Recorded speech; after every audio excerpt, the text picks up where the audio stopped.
¿Qué tal? ¿Cómo están ustedes? Bienvenidos a una nueva emisión de El Ágora TV, el programa audiovisual que tenemos de todas las semanas de la revista elagora.net. Hoy me acompañan Matías Alcántara, Daniel Pérez, Sergio Jerez y me acompañan también los amigos de la Caja Los Andes, que es la caja de compensación de nuestras familias. Desde 1953, operando en nuestro país, sobre todo en época de crisis, tiene muchos beneficios para jubilados y asociados. Así es que acércate a Caja de Compensación Los Andes. Y les recordamos que todos los días, de lunes a viernes, entre 1:30 y 20 para las 2, está el bloque deportivo de la revista El Ágora en el noticiario Aquí y Ahora, de la cadena Inicia y Corporación. Son 53 emisoras a lo largo de Chile, donde puedes escuchar precisamente el comentario de nuestro equipo. Hemos vivido, bueno, vamos a vivir una jornada de copas internacionales entre hoy y mañana.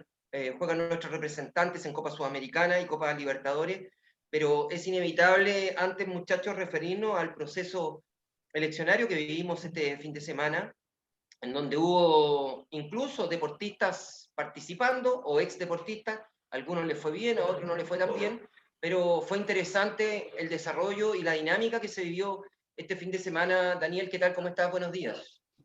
Hola Marco, ¿cómo están amigos del Ágora TV? Sin duda, un proceso en que todos participamos de alguna manera, directa o indirectamente, votando, celebrando o lamentando los resultados. Pero en el caso de los deportistas fueron 13 a nivel del país que participaron, entre futbolistas, exentrenadores, también hubo una representante del fútbol femenino que le fue mal, pero se mantuvieron 4, sobrevivieron 4, que fue el alcalde de Chillán, el ex árbitro Chandía, Carlos Chandía. Fue elegido en Coquimbo el ex crack de Coquimbo Unido, capitán de Coquimbo Unido, Ali Manucheri, quien iba como independiente de izquierda. Y como concejales sobrevivieron, o sea, fue elegido Juvenal Olmos por la UDI, por un lado, y por el otro lado estuvo Cavión, el jugador de Melipilla, quien se quedó en la zona y va como un concejal de esa comuna. Así que es importante lo que ellos lograron, otros quedaron afuera. Por ejemplo, Víctor Castañeda en La Serena dio una dura pelea, obtuvo el 24% de los votos, lo que no es una mala votación para alguien que no es del mundo de la política, y los demás se quedaron por lo menos con la ilusión, con el orgullo de haber participado en este proceso electoral que terminó con tanto éxito en general, digamos, pese a la baja participación, Marco. Sí, hay que destacar a la ajedrecista Damaris Abarca. Ella fue elegida constituyente. Es nuestra tetracampeona de ajedrez iquiqueña. Y se metió en la votación que tal vez es la más compleja para la gente, a lo mejor de entender, ¿verdad? Pero que es la más importante en definitiva, porque la comisión constituyente o convención constituyente va a ser la encargada de redactar la nueva constitución. Y es el rayado de cancha, digamos, para las leyes y para las normativas de este país. Entonces, que haya entrado esta chica ajedrecista me parece también una señal de nuevos tiempos, ¿verdad? Una deportista y además mujer. Sergio, ¿qué tal? ¿Cómo te va? Hola, ¿qué tal? ¿Cómo están? Buenos días. Bueno, Damaris es la única deportista que va a integrar la comisión constituyente. Así que ya es un logro. Si juega ajedrez, tiene una capacidad intelectual, yo diría, superior, porque para jugar ajedrez se necesita tener una capacidad bastante mayor que lo normal. Gabriel Mendoza quedó fuera también, pues se presentaba como alcalde para Graneros, que es su ciudad. Y fue horrible, ¿eh? ¿Ah? Muy mal. Fue muy mal. Sí. Bueno, seguramente a él, ¿cómo se llama? Todavía le persiguen algunos problemas que tuvo en Viña del Mar. Pero bueno, lo importante es que el proceso se llevó a cabo con mucha tranquilidad. Al final votaron cerca de 6.300.000 chilenos, lo que no deja de ser, porque en un principio se pensaba que iban a ser muy pocos, porque no, el primer día, el sábado, la votación fue pobrísima. Entonces todo el mundo decía que iba a ser un fracaso, que realmente el proceso eleccionario iba a terminar con una minoría de gente participando. Sin embargo, al final del domingo, las cosas cambiaron. Y bueno, no me voy a meter en el resto de la política ni hablar de los resultados porque no nos corresponde, pero felicito yo a Damaris especialmente por conseguir un cupo entre los constituyentes, que no era fácil, ¿eh? Porque la mayoría de la gente no eran personas conocidas, por lo tanto no era fácil conseguir un cupo en el grupo que empieza a trabajar, creo que a mediados de junio. ¿Sabes esto que hubo un cambio evidente yo diría, en el mapa político de Chile? Entraron muy fuerte los independientes, el Frente Amplio y el Partido Comunista, que son los grandes ganadores de estas elecciones, de las cuatro, estoy hablando de las cuatro, gobernadores, concejales, alcaldes y constituyentes. Muy afectado el sector, digamos, que se le ha llamado el duopolio, y yo comparto, digamos, esa denominación, es decir, Chile Vamos, y en este caso los sectores que aún quedaban de la nueva mayoría.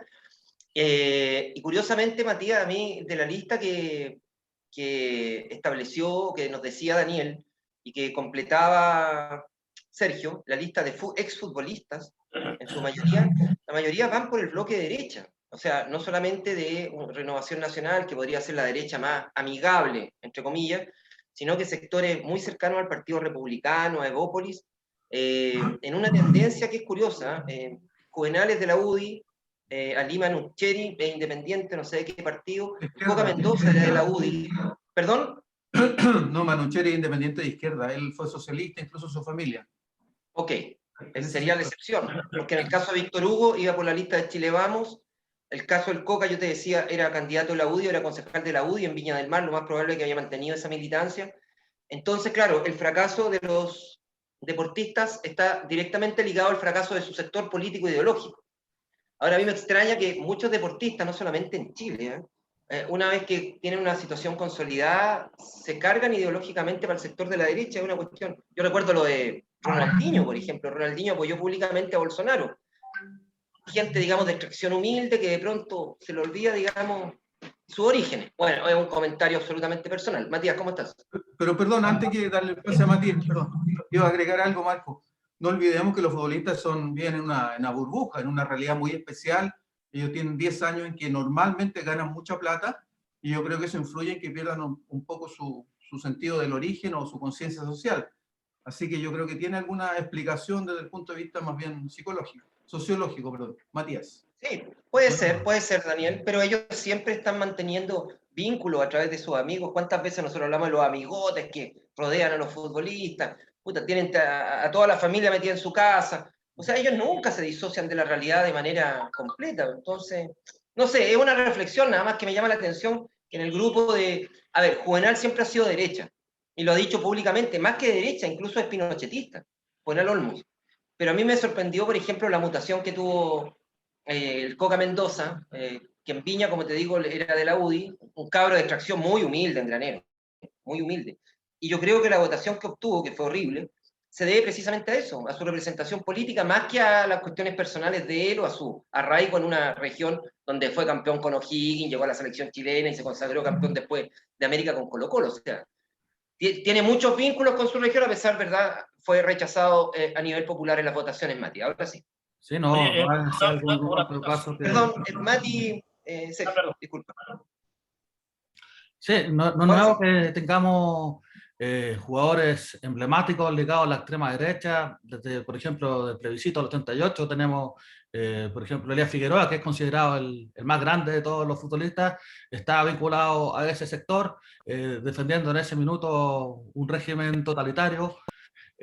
Ahora último, jugadores que uno piensa que surgieron de extractos medios, abajo, como por ejemplo Jorge Valdivia, que muy joven conoció la riqueza, producto de su talento, también apoyando al sector de extrema derecha, al Chino Río, etc.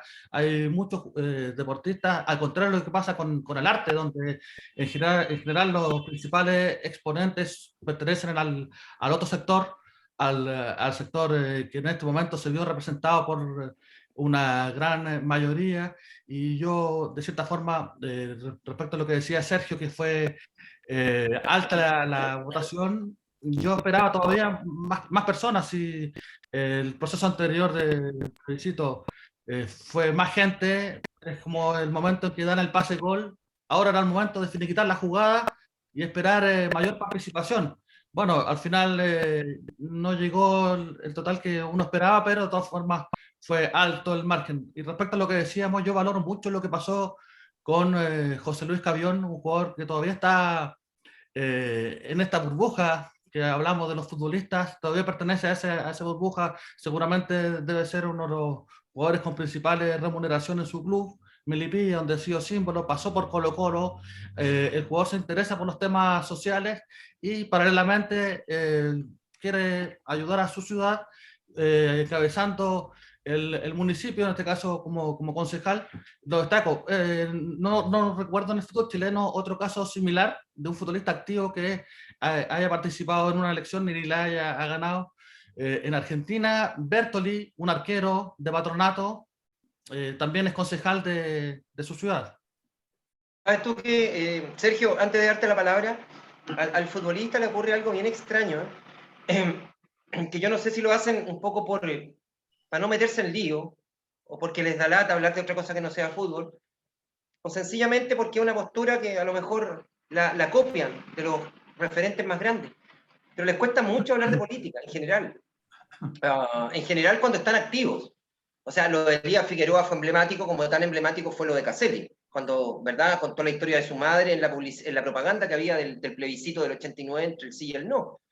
Pero claro, porque esos jugadores ya pasaron la barrera del sonido. Estamos hablando de jugadores grandes, de reconocida trayectoria internacional a nivel de selección, etcétera, etcétera. Pero habitualmente, Sergio, y tú que reporteaste tantos años, era difícil llevar al futbolista al tema político. Yo me acuerdo del Mumo Tupper, que yo lo entrevisté un par de veces y el Mumo no tenía ningún problema, él era de izquierda, ¿verdad? Y escuchaba a Silvio Rodríguez y le gustaba leer a Neruda, qué sé yo. Claro, intelecto superior tú dices. Pero no es fácil, Sergio, encontrar a un futbolista que en actividad haga lo que hizo Cabión, que para mí, bueno, él está en Evópolis, es un grupo, digamos, que yo no adscribo ideológicamente, pero siendo futbolista activo, se metió en la política, en la pata de los caballos, claro, juega por los potros de Melipilla, y fue elegido. Así es que en ese aspecto tiene razón Matías, o sea, se valora lo que hizo Cabión. Mira, yo le leí a Cabión el otro día unas declaraciones en las que decía que a él le molestaba mucho cuando la gente decía que los futbolistas no tenían por qué opinar de política. Y él decía que aparte de ser futbolista, él era una persona, era un ciudadano del país y que tenía, igual que todo el mundo, el derecho a hablar de política o de participar en la política. Destaco también, hay otro muchacho activo, joven, que no ha tenido empacho en decir cuáles son sus preferencias políticas. Ignacio Saavedra, de Universidad Católica, que incluso ha participado en marchas, en manifestaciones. Pero yo iba a ir a una cosa más de fondo, y no es por discriminar a los futbolistas, pero resulta que cuando hablamos de ellos desde el punto de vista político, sociopolítico, la mayoría de las veces destacamos a aquellos excepciones a la regla. Por ejemplo, todo el mundo habla de la forma de vida, de la filosofía de vida que tiene Sadio Mané, el delantero del Liverpool. Un hombre que tiene un teléfono con la pantalla rota, que usa un reloj común y corriente, que no tiene autos lujosos y que gasta la mayoría de lo que ha ganado, lo ha gastado él creando escuelas, creando hogares, ayudando a familias en su país. Como en el caso de N'Golo Kanté, el mediocampista del Chelsea, que también profesa una filosofía de vida muy parecida a la de Sadio Mané, tal vez incluso más radical todavía, porque él no ostenta de nada y ha ganado mucho dinero. Él también viene... Los dos vienen de orígenes muy pobres, pero muy pobres, con una miseria muy importante. Sin embargo, ellos no se han apartado de sus raíces. Pero si hablamos del 90 y tanto por ciento de los futbolistas de todo el mundo, no hablemos solo de los chilenos, lamentablemente no tienen lo que en algún momento se llamó conciencia de clase. Creo. Y se olvidan de sus orígenes para ostentar, ¿no es cierto?, que tienen helicópteros, que tienen Sí. 10 autos, qué sé yo. Mira, autos. yo creo que el mejor ejemplo, Sergio, yo creo que el mejor ejemplo es George Weah, el hombre, ¿verdad?, liberiano, que fue en su momento botín de oro en Europa, goleador del Milan, un jugador excepcional, nunca llegó al Mundial porque Liberia es un país futbolísticamente chiquitito, pero después es presidente, y aún así es presidente, Daniel, de ese país africano. Hay excepciones, claramente, pero como dice Sergio, son excepciones.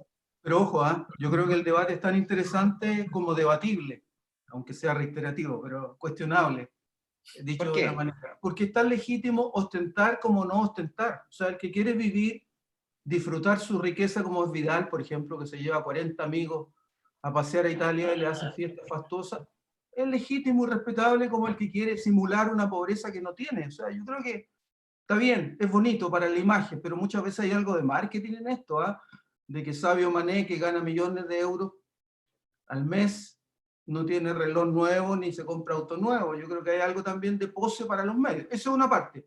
Y lo otro que ¿Ya? recordando la figuración política de nuestros jugadores, hay dos ejemplos. Ustedes nombraron como la, dijo, ultraderecha, dijo Matías de Elías Figueroa. Yo creo que nunca tanto. Estaba un poquito, fue pinochetista un poquito en su momento, y fue aprovechado un poco por el modelo, por el sistema. Pero hay dos muchachos que se la jugaron de distintas formas. Uno, por ejemplo, hay un gran documental en Netflix de Pelé, el último que se hizo, donde hablan de la época de dictadura en Brasil, cuando Pelé estaba disfrutando casi su mayor gloria, pero todavía era un niño, él partió a los 17 años, y fue muy aprovechada su imagen por el régimen dictatorial de Brasil, y él después con el tiempo dice que no estaba consciente de lo que pasaba, que era un producto futbolístico, él quería jugar, ser feliz, tener muchas novias, jugar a la pelota, pero fue aprovechado por la dictadura.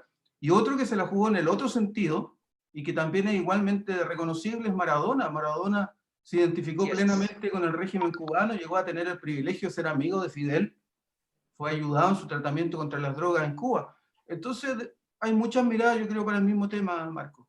Sí, yo lo único, estoy de acuerdo contigo, el tema que es debatible efectivamente si desde un punto de vista de una conformación de cualquier sociedad, incluso en los países desarrollados, donde la marginalidad, el fenómeno de migrante, la cesantía y el tema de la pandemia que ha exacerbado estas contradicciones sociales, te da como para andar con 57 Ferrari en la calle y andar con un ejército, ¿verdad?, de modelo y relojes Rolex, ¿verdad?, y abrigos de piel. O sea, yo entiendo que es el legítimo derecho de cualquier trabajador, porque ellos son trabajadores, digamos, que están en un nivel superior, ¿verdad?, privilegiado. Pero aún así, a mí me resulta cierto grado de obscenidad, de hacer ostentación en un mundo que está, insisto, acentuado todas las crisis por la pandemia, en donde todos tenemos dificultades laborales y todo aquello. A mí me parece obscena la posición de salir, ¿verdad?, a pasearse en los yates, a abrir botellas de champán, ¿verdad?, en la cubierta, mientras sabes que tú, ¿verdad?, que en el mismo mar Mediterráneo, llevando el caso a Europa, allá al frente, en África, están los balseros tratando de llegar a Europa, ¿verdad?, porque no tienen con qué comer en África. Esa situación a mí, Daniel, yo la respeto desde un punto de vista de la legitimidad y la libertad y el libre albedrío de cada cual, pero yo no la comparto, definitivamente. Yo creo mucho más en la autenticidad. Yo creo que lo que hace Vidal, por ejemplo, que anda con su Ferrari por una calle llena de hoyos en La Pintana de pronto, es parte de su idiosincrasia, del medio en que se desarrolló, de su falta tal vez de preparación, de educación, pero tiene millones y quiere lucirlo y quiere hacer ostentación de ellos. Y eso no está lejano a nuestras figuras públicas hoy día tampoco, no olvidemos. Hay una serie de encuestas de opinión donde figuras de la televisión, que son conductores de matinales y que hablan de la pobreza y de los postergados, de los discriminados, en fin, tienen esa vida en televisión, pero que salen del canal también en un Ferrari. Entonces, ¿de qué me hablas? ¿Qué es preferible? ¿Figuras que son tan auténticas o otras que aprovechan el marketing y la imagen para seguir obteniendo beneficios? Yo creo que ahí está el punto del límite, ¿no?, del tema. Bueno, yo tengo claro que jamás voy a andar en Ferrari ni una cuestión, así que uno habla desde afuera, ¿verdad? ¿Para qué estamos con cosas? Uno, de pronto jugar con el diario del lunes es súper fácil. Sergio, antes de cambiar de tema, tu último comentario. En todo caso, yo no estaba quitándole legitimidad a la posición de cualquiera. Para mí, o sea, yo considero que la libertad es justamente hacer lo que uno siente, no lo que la gente quiere que uno haga, o que te critiquen o no te critiquen. Es legítimo que Vidal, ¿no es cierto?, se haya comprado recién un auto que parece del otro mundo, y que se haya gastado una cantidad de plata increíble en un bien material, como también que Mané y Kanté hayan adoptado esa situación que yo discrepo de Daniel, no creo que sea de marketing, porque ellos han sido siempre iguales. No ahora que tienen mucho dinero adoptan una posición así, sino que siempre han sido iguales. Y yo creo que los futbolistas no escapan a lo que es la vida cotidiana. Los partidos políticos se buscan mucha y tienen incluso partidos de derecha, tienen mucha fuerza en sectores muy marginales. Entonces, no es algo de que los futbolistas se escapen de la regla. Yo creo que en general la regla es esa. Lamentablemente. Interesante punto de vista el que dice Sergio, ¿eh? Muy interesante porque efectivamente en algún momento partidos de derecha y de extrema derecha en nuestro país tenían arraigo en sectores muy populares y hasta marginales.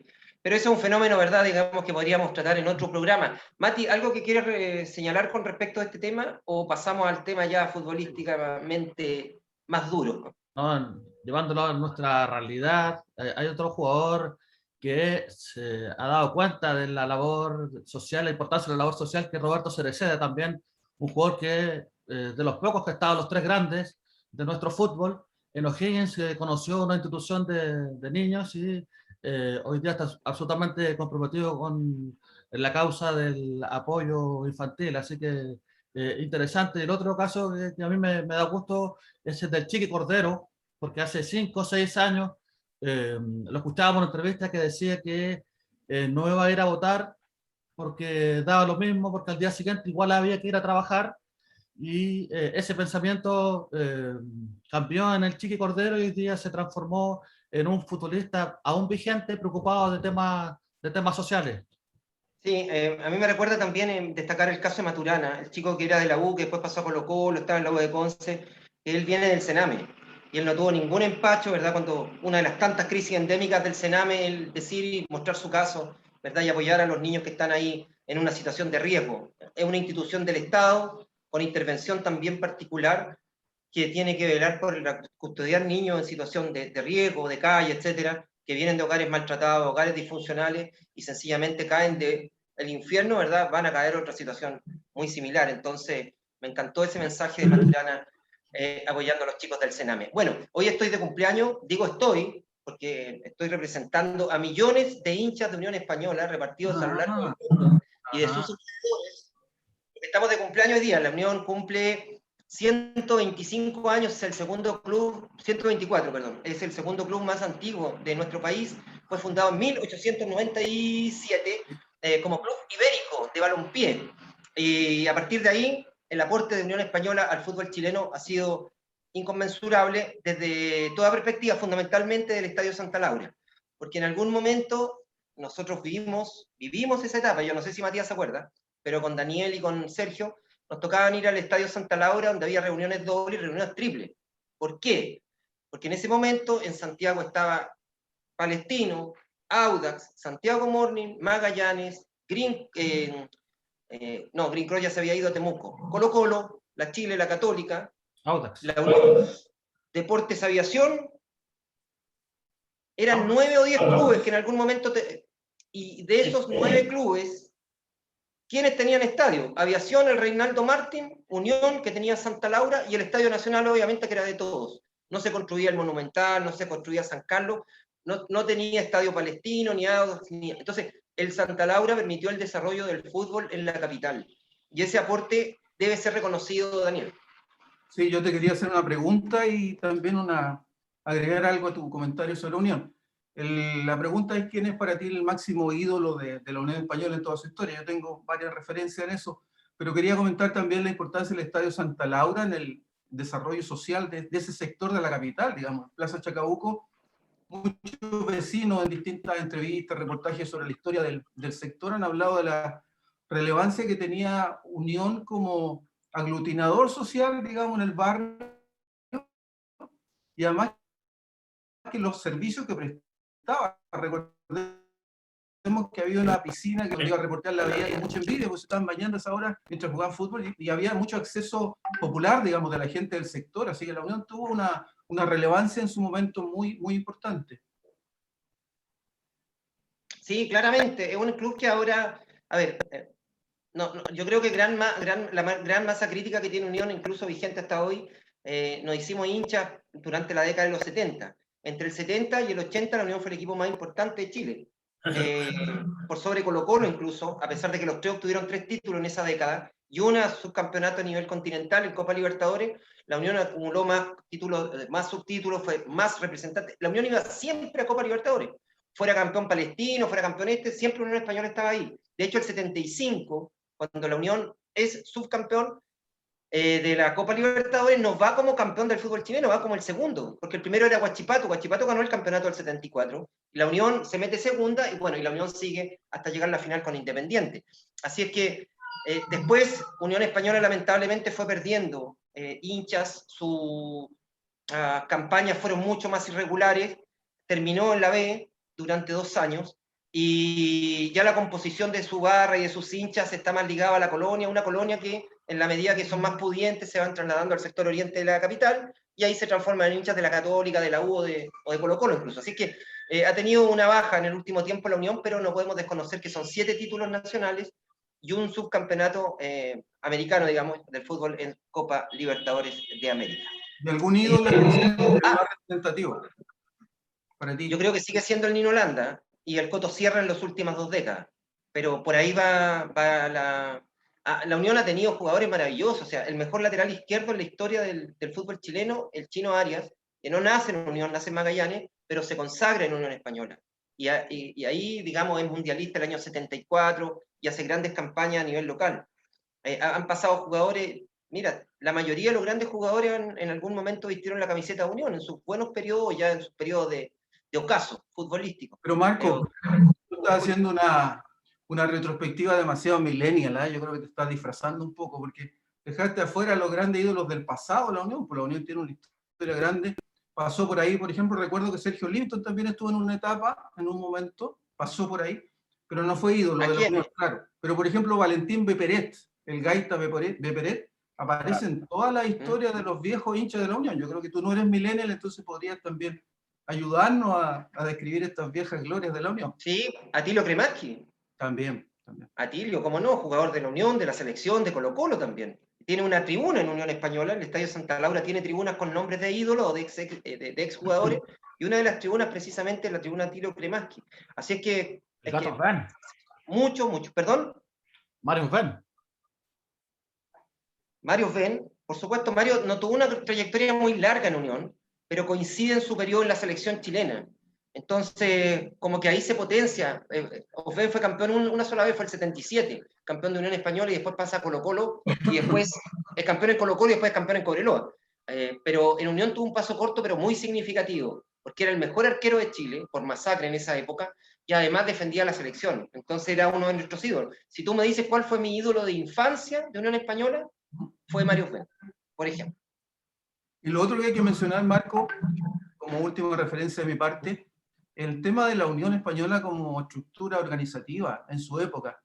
La Unión fue la primera sociedad anónima virtual del fútbol chileno cuando no existían todavía. O sea, recordemos que en la época de Abel Alonso, él era el gran financista del club deportivo, ponía mucha plata, recuperaba mucha plata, contrataba grandes jugadores y funcionaba en la práctica como una sociedad anónima, aunque no tuviera esa configuración legal, digamos. ¿No es cierto? ¿No te parece? ¿Cierto? ¿Es verdad? ¿Sergio? Sí, cierto, digo yo, cierto. Sí, claramente. El tema es que la Unión tenía una sede en Calle Carmen, que era una sede espectacular, que tenía su piscina, estaba abierta a la comunidad. La Unión tenía ramas deportivas. En los años 70 la Unión fue el club de básquetbol más importante de Chile. La Unión con Gustavo Orlier, que era el técnico de básquetbol y a su vez era preparador físico de los equipos de Lucho Santibáñez, cumplió un ciclo maravilloso en el básquetbol metropolitano y básquetbol nacional. Era la base de nuestra selección. La Unión tuvo ramas de ciclismo. Entonces, todo eso lamentablemente se fue perdiendo con el correr de los años. Y a la gente de Unión, que somos de corazón, esa situación nos duele mucho. El Gringo Butte. Bueno, entremos al fútbol coyuntural. Antes, les recuerdo que Caja Los Andes nos acompaña. Caja Los Andes desde 1953 en nuestro país. También es una institución bien señera, con hartas décadas ya funcionando en Chile y ayudando, lo más importante, a las familias de los trabajadores. Asóciate, afíliate a Caja Los Andes y obtendrás un montón de beneficios, sobre todo en época de pandemia. Y escúchanos también, el equipo del Ágora, todos los días de lunes a viernes, a partir de las 13:30 horas, el noticiario Aquí y Ahora de la cadena Inicia y Corporación. Podrás escucharnos. No sé si sea muy atractivo, pero no, escúchanos, de verdad. Hacemos re buena pega ahí, junto con el equipo periodístico que encabeza Óscar Cáceres. Mati, voy contigo de inmediato porque hoy día juega la Cato. La Cato en Montevideo, frente a un rival que tiene algunos problemillas por el COVID, que es el rival más débil de este grupo, indiscutiblemente. Yo creo que el que peor juega es Nacional de Montevideo. Pero en Montevideo cuesta mucho, mucho ganar históricamente. Así es que, ojo, atención, cuidado con eso, Matías.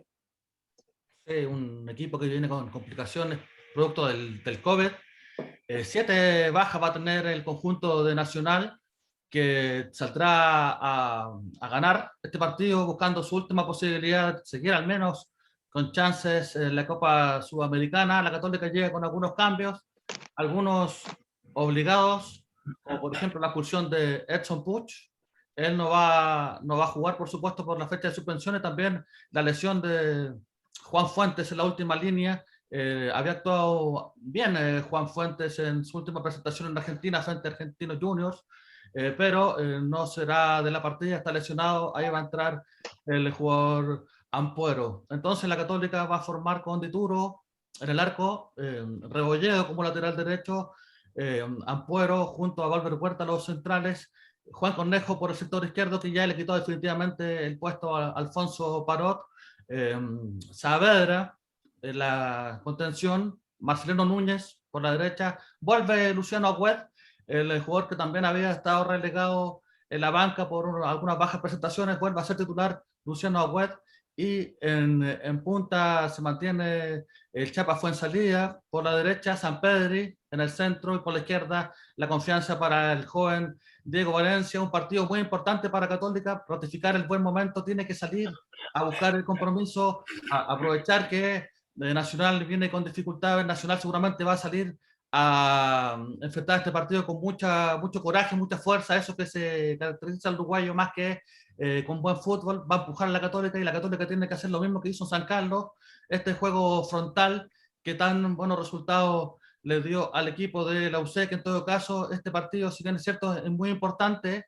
El partido clave para la UC va a ser frente a Atlético Nacional en San Carlos de Apoquindo, porque pase lo que pase en este partido y en el otro compromiso del grupo, pase lo que pase, si Católica le gana a los colombianos va a clasificar a octavos de final.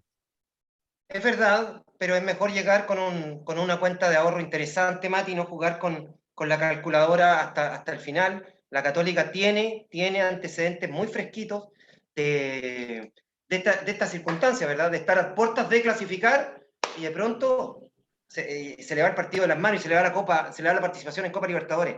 He tenido algunos problemas de internet. Yo estoy fuera de Santiago, estoy a miles de kilómetros de Santiago en este momento, por lo tanto yo no sé si esto afecta la transmisión, así te ofrezco disculpas desde ya a la gente que nos está mirando, porque he tenido problemas de internet lamentablemente. Daniel, ¿tú querías decir algo? No, tal vez preguntarle a Matías si él cree que ya, como en el caso de la pandemia, todos pensamos que ya salimos adelante, la Católica ya superó su sobresalto, o sea, ya un equipo que se consolidó, como he leído por ahí, con mucho entusiasmo de algunos periodistas, o todavía hay que esperar un poco, ser más cauteloso respecto a la recuperación que se esperaba del campeón chileno. Gustavo Poyet y su equipo rindieron exámenes muy importantes después de las 3 derrotas consecutivas. Tenía 2 partidos clave frente al propio equipo de Nacional, que lo venció bien. Después frente a La Calera, un equipo que también superó con mucha comodidad. Y en esos partidos me parece que se estaba jugando gran parte de su futuro Gustavo Poyet, y lo superó. Y después recibió este envión anímico importante de ganar en Argentina. Hoy día podría ratificar el buen momento, parece que los jugadores ya se están convenciendo de la idea de Gustavo Poyet, cuestión que no pasaba hace un mes, donde parecía muy perdido el equipo en la cancha, pero por lo menos ahora se están entendiendo un poco más, y no solamente está consiguiendo buenos resultados como en el arranque del torneo nacional, no así en las Libertadores, sino que además está jugando mucho mejor el equipo de Poyet. Sergio, mañana tenemos a Vélez y la Calera jugando en Buenos Aires en el... Perdón, Marco, antes de seguir, algo que no hemos, algún dato que no hemos dado. El grupo F lo encabeza Argentinos Juniors, que tiene 9 puntos y tiene que jugar con Atlético Nacional. Es decir, Argentino está clasificado porque Atlético Nacional tiene solo 5 puntos, podría ser 8, por lo tanto no virtualmente clasificado. La Católica, si gana, quedaría también con 9 puntos y tendría prácticamente, o sea, digamos, la clasificación en el bolsillo. Por eso que es importante que Católica gane, porque el empate no le va a servir de mucho. Ahora sí, dime, Marco. No. Buen punto el tema estadístico, que nunca hay que perderlo de vista, obviamente. Yo te decía que mañana juegan Vélez con la Calera, en el Amalfitani, una Calera que tenía un paso muy malo, pierde mañana. Creo que si empata iguala, pero creo que si pierde, no, pierde y queda fuera, absolutamente, chao la Calera. Pero también juega Central frente a Huachipato. Van a jugar, no van a jugar en Rosario. Perdón, no te escuché, Daniel, disculpa. No, que no juegan en Rosario. Sí, claro, no puede jugar en Rosario por la misma norma que le pasa a Huachipato. Huachipato no puede jugar en el CAP porque tiene que estar el estadio a 200 kilómetros del aeropuerto donde llega el avión visitante, digamos. Entonces, por eso eligió Viña. Huachipato está jugando de visita, de local, perdón, en Viña. Pero, Sergio, el tema Huachipato es muy interesante, ¿eh? Yo espero que a Huachipato no le pase lo mismo que a Coquimbo. Coquimbo hizo una muy buena Copa Sudamericana el año pasado, se metió en semifinales, no estuvo entusiasmado por ahí con el milagro coquimbano, lo perdió contra Defensa y Justicia, que terminó siendo campeón, pero a nivel local descendió. O sea, el Coto Rivera y su equipo no pudo caminar y comer chicle a la vez, ¿no? No pudo hacer frente a los dos torneos de manera simultánea. Espero que Huachipato no, porque lo que uno ha visto, Huachipato a nivel internacional, Sergio, es un equipo muy reverente, un equipo que marca, un equipo que presiona, es un equipo interesante, ojalá que tenga fuelle para responder a los dos torneos. Sí, bueno, lo curioso que a Huachipato le ha ido mejor de visitante que de local. Recordemos que le ganó a San Lorenzo en Buenos Aires, él le ganó a 12 de octubre en Paraguay, y ahora con Rosario Central juegan en el estadio de Banfield a las 20:30 horas mañana. Huachipato tiene 8 puntos, Rosario Central tiene 7. Recordemos que en la Copa Sudamericana solo clasifica el primero de cada grupo. Por lo tanto, si Huachipato gana, deja a Rosario Central prácticamente sin opción. Así que es importantísimo que repita su actuación de visitante el equipo acerero. Como digo yo, como dices tú, perdón, es un equipo irreverente, muy difícil de manejar porque presiona, no te deja jugar, no tiene grandes jugadores, pero tiene un rendimiento colectivo superlativo. Es decir, en eso basa Huachipato justamente su buena campaña. Así que un triunfo mañana tendríamos que celebrarlo como propio todos los hinchas del fútbol chileno. Daniel. Un detalle complementario a lo que decía Sergio, yo creo que tiene grandes jugadores, o sea, tal vez no muchos, pero por ejemplo Cris Martínez debe ser uno de los mejores delanteros del fútbol chileno en la actualidad. Él tuvo una experiencia internacional, volvió a Huachipato, yo creo que se está mostrando un poco como vitrina en la Copa, ha sido fundamental en los partidos que yo le he visto a Huachipato. Eso por un lado. Y por el otro, que la diferencia entre Católica y Huachipato es que uno está pagado, está sobrado cariño, como se dice coloquialmente. Huachipato yo creo que con 8 puntos ya respondió largamente a la mínima expectativa que tiene el medio respecto a sus posibilidades en un torneo internacional, y la Católica tiene un poco la obligación, Católica tiene el peso de tener que pelear las clasificaciones en la Copa, que ha sido su gran falencia tradicional. Así que por ahí yo veo un contrapunto bien marcado en el Huachipato que yo creo que está jugando con una cuenta bien a favor, con un crédito grande, es lo que ha hecho internacionalmente. Oye, y volviendo con la estadística, digamos que Huachipato está invicto. Sí, claro. Ha ganado 2 partidos y ha empatado los otros 2. Así que también es un mérito, ¿eh? La gran decepción ha sido Palestino, pero una decepción, llamémoslo porque la campaña que hizo Palestino en copas internacionales de la mano de Ivo Basay fue una cuestión épica, fue una cuestión tan épica que fue replicada en Palestina. Allá Palestino tiene muchos hinchas, tiene más hinchas que en Chile, eso está fuera de toda discusión. Los partidos llegan con horarios muy incómodos para ver, y a mí me contaban que las familias igual se mantenían para ver al equipo que lleva sus colores y que además tenía un compromiso político no menor. En este momento Palestina e Israel nuevamente y tristemente están envueltos en un conflicto bélico, hay muchos civiles que están muriendo, la gente palestina la última vez salió, ¿verdad?, con una indumentaria muy propia del pueblo palestino, del que vive allá en cercano oriente, y siempre le está haciendo guiños, ¿verdad?, a la gente palestina, y me parece muy, muy legítimo.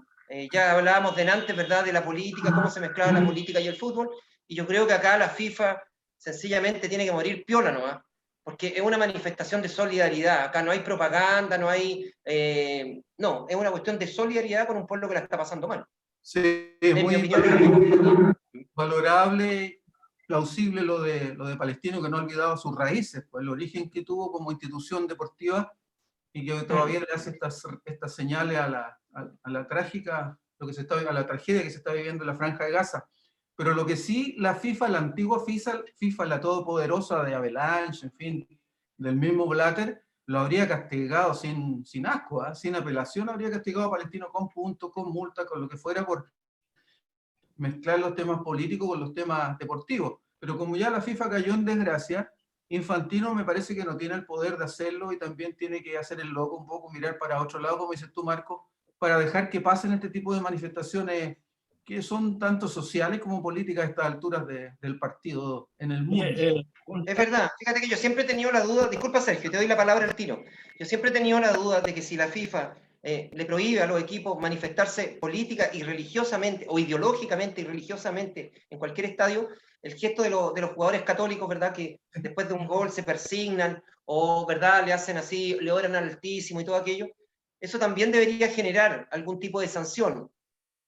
A mí me da lo mismo que hagan lo que hagan, ¿eh? Pero imagínate, ¿verdad?, un equipo, la Lazio, ¿verdad?, que era el equipo de Mussolini, que salga y haga el gesto de así medio hitleriano, fascista, serían sancionados, ¿no? Por un gesto. No estoy equivaliendo, por favor, no estoy poniendo en la balanza que sea lo mismo ese saludo que persignarse como un católico. No, pero es un gesto que está prohibido.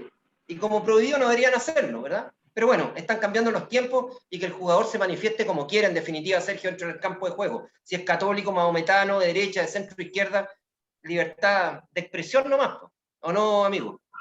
Recordemos que antiguamente todos esos gestos se castigaban duramente. Recuerden ustedes los atletas negros en los Juegos Olímpicos, dos atletas que pertenecían al poder negro en Estados Unidos, que saludaron con el puño en alto en el podio. En México. Y eso fue pero un conflicto terrible. Recordemos que hace poco a Palestino le prohibieron, ¿no es cierto?, que los números de la camiseta estaban diseñados con el mapa de Palestina. Y sin embargo, el otro día salieron con el mapa en la camiseta y nadie dijo nada. Es decir, los tiempos han cambiado. Porque recordemos que en ese gesto de los atletas negros, hace poco los jugadores, especialmente los jugadores de raza negra, se arrodillaban antes de comenzar el partido para recordar la muerte del afroamericano que fue, ¿cómo se llama?, asfixiado por un policía en Estados Unidos. Y incluso es más, la FIFA como que impulsó, ¿no es cierto?, esto, porque era un gesto contra el racismo, además. Así es, acá en Chile vimos hace poquito, ¿verdad?, sobre todo la selección femenina de fútbol, a nuestra jugadora pues, llevándose la mano, ¿verdad?, a uno de sus ojos, lo que hizo Ignacio Saavedra, cuando la Católica fue campeón, ¿verdad?, la foto oficial, él aparece así. Es un homenaje, ¿verdad?, a la gente que ha sufrido traumas oculares o ha perdido la vista definitivamente en el estallido social de Chile. O sea, el jugador tiene que manifestarse y tiene que hacerlo sí o sí. O sea, para mí me parece que, como decíamos en el arranque del programa, ellos están insertos dentro de una realidad social y por qué no pueden manifestarse votando, postulando a un cargo público o bien con estas manifestaciones en fotografía o qué sé yo, en los diferentes estadios o recintos deportivos. Palestino lamentablemente involucionó en esta Copa Sudamericana, la dio pésimo y además no ha marcado un solo gol, es terrible. ¿Eh? Ha marcado Matías. goles. Sí. Lamentablemente no ha podido anotar el conjunto de Palestino, que tiene buenos jugadores, pero no logra plasmar en el plano internacional lo que al menos la temporada pasada hizo acá. Sí, ha mostrado pasajes de buen fútbol. Villanueva ha sido un jugador junto con Jiménez. Al menos han hecho jugadas vistosas para sus hinchas, pero no han sido materializadas al otro lado. Así que por lo menos Palestino tendrá la misión primero de convertir para no despedirse, aunque igual le falta un partido, no despedirse sin goles en su participación, y segundo, rescatar algo frente a Newell's, un equipo que estaba con muchos problemas en Argentina. Su técnico, el Mono Burgos, estaba ultra cuestionado, pero se salvó justamente frente a Palestino en Chile. Ese partido le dio vida al conjunto de Newell's, que en ese minuto había perdido el clásico frente a Rosario Central. Así que no ha levantado cabeza tampoco en el torneo local. Palestino tiene una buena oportunidad de despedirse, empezar a despedirse con una buena presentación en Argentina. Bueno, me parece, nosotros también comenzamos a despedirnos de esta emisión del Ágora TV, una emisión un tanto distinta, producto que no hubo fútbol este fin de semana, pero hubo un evento mucho más importante como fueron las elecciones, sobre todo las de constituyentes, para escribir una nueva carta magna para este país. Por mi parte, creo que se necesitaba hacía largas décadas. Impresentable que estuviéramos todavía con la constitución de la dictadura. Pero bueno, los procesos son distintos en cada país. Cumplimos nosotros el proceso eleccionario en el que estuvieron involucrados además deportistas y exdeportistas. Así es que un abrazo, muchachos. ¿Les parece? Este fin de semana vuelve el fútbol, obviamente, y a partir de hoy, la revista El Ágora, nos subimos o nos vamos de copas internacionales, hoy, mañana y el jueves. Vamos a estar ahí cubriendo los eventos, los partidos de los equipos chilenos en Copas Sudamericanas y fundamentalmente en la Copa Libertadores. Daniel, ¿algo más que agregar? Algo a propósito del último saludo a los hinchas de la Unión, que coincide con que está sin entrenador la Unión. Echaron justo a... ¿Perdón? La Unión, entrenador, va a seguir con... César Bravo. Hasta lamentablemente no te escucho, Dani, la rueda. ¿Sí? ¿No me lo que escuchas? dijiste. Me refería al entrenador de la Unión que está celebrando un aniversario y no ha reemplazado a Pellicer, va a seguir seguramente con el técnico interino, ¿no? Bueno. Lamentablemente hay un pequeño problema con internet. Ahí volviste. No sé si se escucha. ¿No se escucha? Sí, Dani, bueno, se escucha perfecto. ¿Sí? No, yo acotaba simplemente el hecho de que la Unión está en su aniversario celebrando un año más de vida institucional y está precisamente sin entrenador después que se fue Pellicer, que seguramente o probablemente va a seguir con un entrenador interino por ahora.